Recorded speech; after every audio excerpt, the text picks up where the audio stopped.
This is part 3 of our series, Winter Pool Maintenance for Pools that are not winterized.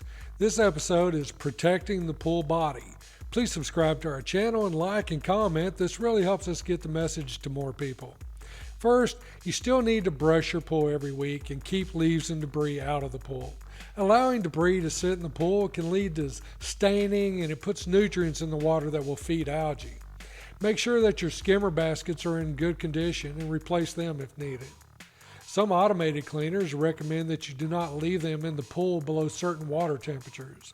Check the owner's manual for your cleaner and make sure you follow its directions. As water temperatures drop, cleaner hoses tend to get stiff and will develop a memory. If your cleaner tends to get coiled up frequently, try disconnecting it from the wall and laying the hose out in the sun on a warm day. Most of the time, this will remove the memory in the hose and allow it to operate properly again. If you have mastic, which is that joint compound between the coping and the deck, you want to make sure that's in good shape before we hit freezing weather. If water gets into that joint and underneath the coping stone, and we get a hard freeze, the expansion of the ice can cause the coping to break or lose its bond to the mortar bed underneath. Make sure that you maintain a good water level in your pool during the winter.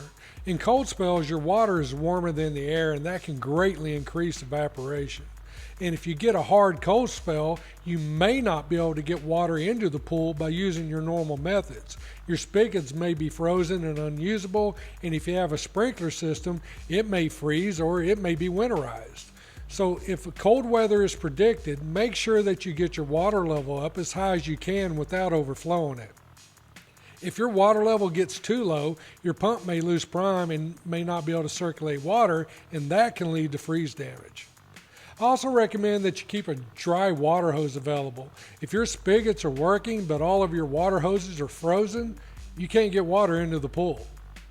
If you have to winterize and you are having an extreme cold spell, there are a few things that you can do to help minimize ice damage in the pool. Half-empty water bottles in the skimmers may take some of the pressure off the ice expanding off the skimmer walls and prevent damage from the expanding ice. You can do the same in the pool or spa with milk jugs or 2-liter plastic bottles. Do not allow ice to create solid, thick sheets across your pool or spa. I recommend having a sledgehammer or breaking bar handy to break up the ice in an emergency. Be careful not to damage your pool coping or your tile, by the way. If you have a waterfall that develops a huge ice sheet on it, I recommend that you chip that away and not allow it to develop into several hundred pounds of ice. That can easily cause damage to the waterfall. All right, that concludes this series on how to maintain a pool in the winter that is not winterized. And hopefully these tips and tricks will help you. Maybe they'll save you some time, some money, and some trouble. Be sure to subscribe to our channel, like and comment on this episode. That really helps us get the word out. And we'll be seeing you soon.